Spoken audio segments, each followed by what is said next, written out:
영상 하단 더보기란 클릭하시면 간편하게 참여하실 수 있는 링크도 남겨놓을 거니까 이 링크 클릭하셔서 무료 정보방 입장하시기 바라겠습니다. 네, 안녕하세요. 주도현입니다. 오늘 2월 13일 화요일이고요. 오늘도 리플 같이 한번 살펴보도록 하겠습니다.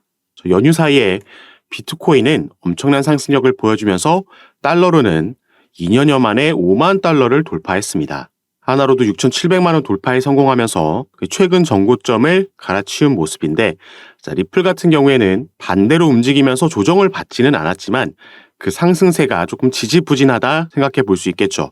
제가 이 파란색으로 표시해놨던 하락 추세 채널 안에서 여전히 움직이고 있고, 최근에 이 초록색 단기 이평선 라인 위로 올라와준 모습은 긍정적이지만 이걸 돌파할 때 강한 캔들의 몸통으로 뚫어 올린 게 아니라 이 캔들이 내려오던 추세에서 돌파가 된 거기 때문에 아직까지는 힘 있는 상승을 보여주지 못하고 있다, 이렇게 볼 수 있겠습니다. 자, 리플 관련해서는 그래도 가장 긍정적인 건 바로 이 거래량이 급증하면서 시장에 관심이 다시 한번 쏠리고 있다라는 부분이 되겠는데요. 자, 밑에 본문을 같이 함께 보시면, 자, XRP는 최근 강한 지지선이 0.5달러를 지켜냈고, 아까 말씀드렸던 20일 장기 이평선 라인을 돌파하면서 강세 모멘텀을 되찾은 모습이라고 얘기하고 있습니다. 자, 그리고 XRP 총 거래량이 10억 달러 이상에 달하면서 투자자들의 관심이 다시금 높아지고 있다는 거죠. 다만 우리가 또 한번 단기적으로 주의해야 되는 건 바로 이 고래들의 자금 이동 움직임입니다. 자, 최근 엄청난 가격 상승을 틈타서 비트코인과 이더리움, 솔라나, 리플 등 이 고래들의 지갑에서 거래소로 코인들이 옮겨갔다는 데이터 분석이 나왔습니다. 우리가 통상적으로 지갑에서 거래소로 이동하는 건 매도 시그널로 받아들입니다. 그래서 리플뿐만 아니라 비트코인을 포함한 대형 알트코인들이 단기적으로 가격 하락이 나올 수 있다. 이 부분을 우리가 염두에 둬야겠죠. 이 중에서 특히나 XRP의 고래들은 이 저점이 나올 때마다 아까 말씀드렸던 하락 추세 채널에서 이 바닥을 찍을 때마다 추가 매집이 들어갔다고 얘기를 드렸었는데, 지금 조금 올라온 시점에서 이 거래소로 옮겨진 매도 압력이 이어진다면 다시 한번 하락 추세 채널 밑에까지 내려갈 수도 있다. 이 부분 시나리오를 가지고 우리가 급하게 매매할 필요 없이 조금 추세를 지켜보는 걸 추천드리겠습니다. 자, 그럼 리플은 언제까지 이렇게 지지부진한 움직임만 가져갈 거냐, 언제쯤 홀더들이 기다리고 있는 장대 양봉을 만들 수 있을까, 이 부분도 조금 알아보고 싶은데요. 최근 리플이 이런 강력한 상승력을 보여줬을 때에는 항상 소송 관련된 이슈가 작용을 했을 때입니다. 긍정적인 소식이 전해졌을 때, 다른 사업 관련 분야가 아니라 소송 관련된 부분에서 긍정적인 소식이 나왔을 때 유의미한 상승력을 보여줬죠. 그리고 리플과 SEC는 당장 이번 달 2월 달부터 4월 달까지 계속해서 이어지는 소송 관련된 스케줄들이 예정되어 있습니다.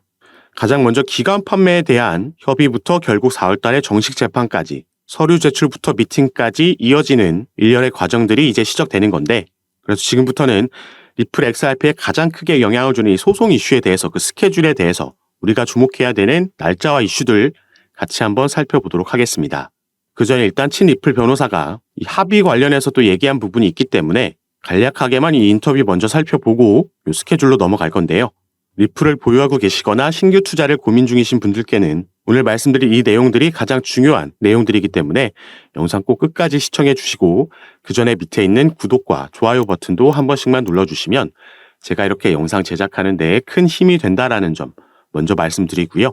추가로 영상 밑에 더보기란 클릭하시면 간편하게 참여하실 수 있는 카톡방 링크도 제가 남겨놨습니다. 들어오시면 오늘 말씀드릴 이 소송 관련된 이슈들, 새롭게 업데이트되는 정보들 가장 빠르게 공유해 드리는 것뿐만 아니라 리플이 아니더라도 여러분들께서 보유하고 계신 다른 코인들, 그리고 또 거시적인 경제 이슈와 경제 지표 발표들, 이런 부분에도 시장이 영향을 받기 때문에 새롭게 나오는 이슈들에 시장이 어떻게 반응하는지 확인하고 여기에 따라서 우리가 가져가야 되는 알맞은 종목 선정부터 타점과 비중까지 카톡방에서 가장 빠르게 공유해드리면서 대응을 도와드리고 있으니까 이런 부분 받아보시면서 저와 함께 투자하실 수 있는 공간이니까요. 여기에도 한 번씩 관심 가져주시고 확인해 주시면 감사하겠습니다.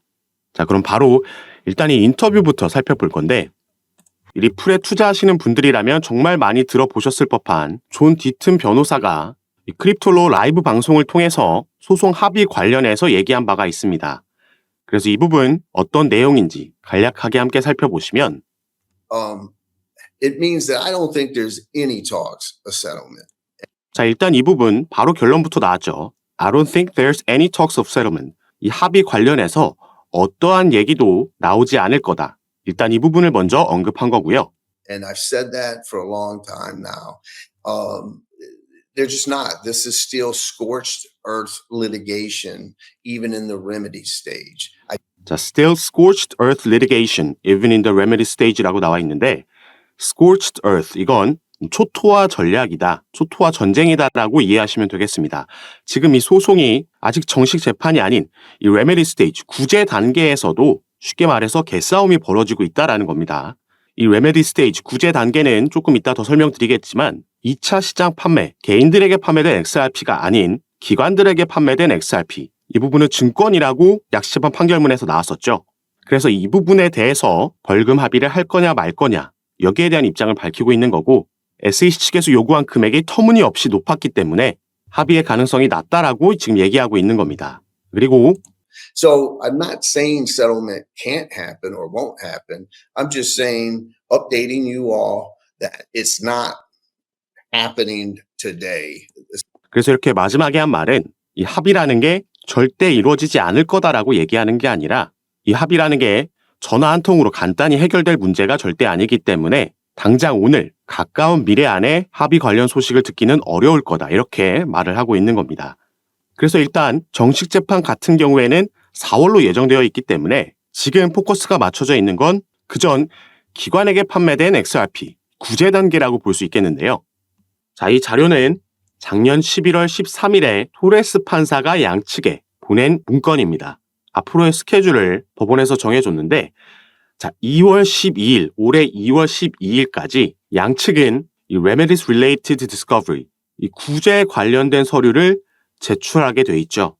이 구제라는 건 이 약식 판결문에서 나왔던 기관들에게 판매된 XRP는 증권이라는 판결이 나왔기 때문에 여기에 대해서 얼마의 벌금을 요구하면서 이 벌금 합의로 마무리할 거냐, 이 부분에 대한 서류가 되겠습니다. SEC 측은 당연히 더 많은 벌금을 요구하고 싶어 하는 거고 리플은 반대겠죠. 그래서 이 내용이 바로 이 부분이라고 보시면 되겠습니다. 미 법원에서 리플과 SEC 합의안을 내년 2월, 이게 작년에 나온 기사이기 때문에 올해 2월이 되겠죠. 이때까지 마련하라라고 명령이 있었던 거고요. 아까 이 스케줄을 다시 보시면 양측이 2월 12일까지 이 서류를 제출하고 plaintiff, 소송을 제기한 SEC를 말하는 거고요. SEC에서 여기에 대한 요약 서류를 3월 13일까지 제출해야 됩니다. 그러면은 디펜던트인 리플이 여기에 대한 반박문을 제출하고 4월 29일에는 다시 SEC가 답변서를 제출하면서 이 스케줄이 마무리되게 되는 거죠. 자, 4월이 되면 이 기관에게 판매된 XRP에 대해서 이 벌금 합의가 어떻게 진행되는지 그 윤곽이 드러날 겁니다. 그러면서 여기에 대한 결과는 5월쯤 나올 거라고 볼 수 있겠는데, 자, 4월 달에는 이거 말고도 리플은 또 다른 SEC와의 이슈가 있죠. 이 약식 재판에서 기관에게 판매된 XRP는 증권이라는 판결문이 나왔지만 2차 시장 판매, 개인들에게 판매된 XRP는 증권이 아니다라는 판결문이 나왔습니다. 그래서 당시에 리플이 급등을 만들어냈던 건데 여기에 대해서 SEC가 중간항소를 요청했었고 이 부분이 기각당했었죠.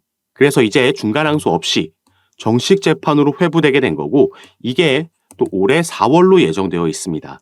그래서 당시에 SEC가 중간항소를 요청했을 때 법원이 여기에 대한 기각 명령문을 이렇게 보냈었고 이 서류의 가장 마지막을 보시면요. 자, 여기 나와 있죠. Prior to the final pre-trial conference. 마지막 이 회의 전에 이 양측은 shall meet in person. 대면으로 직접 만나서 for at least 1 hour. 적어도 1시간 이상 to discuss settlement of this matter. 합의에 대해서 논의하라라는 법원 명령이 있었습니다.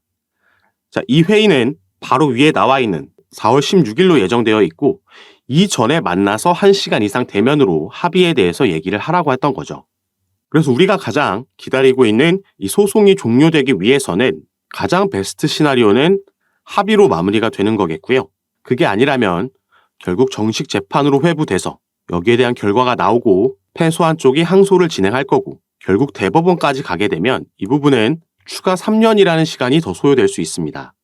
그래서 리플은 올해 2분기가 정말 중요한 분기점이 될 수 있다 보여지고 있는 거죠. 다행히 이 합의에 대한 부분도 아예 가능성이 없지 않다라고 보여지고 있는 이유는 SEC는 리플과의 소송에서 지금 계속해서 패배하고 있습니다. 약식 재판에서 거의 패소와 다름없는 판결문이 나왔던 거고 중간 항소도 기각당했죠. 그리고 작년에는 SEC는 리플뿐만 아니라 리플의 경영진에게도 소송을 제기한 바가 있었는데 이 부분을 자체적으로 취하했습니다. 그리고 리플뿐만 아니라 그레이스케일과의 소송에서도 패소하면서 결국 이 부분의 영향으로 비트코인의 현물 ETF도 출시될 수 있었던 거죠. 그래서 SEC가 더 이상의 패배를 막기 위해서 벌금으로 합의할 수도 있다라는 의견들이 나오고 있는 거고 만약에 이렇게 된다면 리플은 꽤 큰 금액의 벌금을 지불해야겠지만 더 이상 이 소송이라는 리스크 그리고 불확실성으로부터 해소되는 거기 때문에 벌금으로 인한 지출을 충분히 메꿀 수 있는 긍정적인 결과라고 볼 수 있겠고 또 소송이 빠르게 마무리된다라는 건 더 이상 소송으로 인한 추가 지출을 막는 것도 되겠죠. 그리고 여기서 합의가 된다라고 하면 리플이 증권이다라는 압박에서 벗어날 수 있는 거기 때문에 이게 지금 현재 5월 23일로 예정되어 있는 이더리움의 현물 ETF도 영향을 줄 거고요. 이 부분이 승인되고 나면 그 다음은 리플의 ETF가 가장 유력하다라고 볼 수 있겠습니다. 리플은 비트코인이나 이더리움과 다르게 선물 ETF를 출시하지 않았지만 이런 소송 결과를 받아들인다면 굳이 선물부터 출시할 필요가 없다. 바로 현물 ETF도 가능하다라고 생각해 볼 수 있는 거고 이게 바로 IPO, 나스닥 상장으로도 연결될 수 있는 부분이 되겠습니다. 그리고 이 시기들이 다시 한번 말씀드리지만 올해 2분기 비트코인의 반감기와도 그 시기가 겹치기 때문에 이 부분이 긍정적으로 마무리될 수 있다라고 하면 리플은 단순 1달러, 2달러가 아니라 훨씬 더 높은 상승력을 보여줄 수도 있겠다 기대되고 있는 부분입니다. 그래서 중간중간 어떤 변수가 등장하는지 이 소송은 어떻게 진행되는지 당장 2월 달에도 관련 스케줄이 있기 때문에 여기에 따라서 시세가 충분히 영향을 받을 수 있다는 점 말씀을 드리겠고요. 새롭게 나오는 이슈들 카톡방에서 가장 빠르게 공유해 드리면서 우리는 어떻게 타점을 가져가면 좋을지 그 비중과 전략까지 말씀드리면서 대응을 도와드리고 있으니까 이런 부분 받아보시고 여러분도 투자 판단에 참고하셔서 매매 진행하시면 더욱 좋을 것 같습니다. 그리고 제가 카톡방에서 이런 부분 공유해드리고 잡아드리면서 도움 드리는 거 전부 무료로 진행하고 있는 거니까요. 이 부분 안심하시고 여러분들은 위에 보이시는 제 전화번호 010-6531-7908번입니다. 위에 제 전화번호로 숫자 7이라고만 문자로 보내주시면 제가 이 문자를 확인하는 대로 순차적으로 연락드려서 카톡방 초대를 도와드릴 거고 또 문자 전송 힘드신 분들은 영상 밑에 더보기란 클릭하시면 간편하게 참여하실 수 있게 링크로도 제가 남겨놨으니까 여러분께서 편하신 방식으로 연락 주셔서 제가 이런 부분 어떻게 도움 드리고 잡아드리는지 들어오셔서 직접 확인해 보시고 판단해 보시기 바라겠습니다. 그리고 카톡방에서는 오늘 살펴본 리플뿐만 아니라 여러분들께서 보유하고 계신 다른 코인들도 마찬가지로 정보 공유해 드리면서 상담 도와드리고 있으니까요. 이런 부분 받아보시면서 함께 투자하실 수 있었으면 좋겠습니다. 오늘 영상도 끝까지 시청해 주셔서 너무 감사드리고 저는 다시 카톡방에서 여러분들 대응 도와드리고 상담 도와드리면서 찾아뵙도록 하겠습니다. 감사합니다.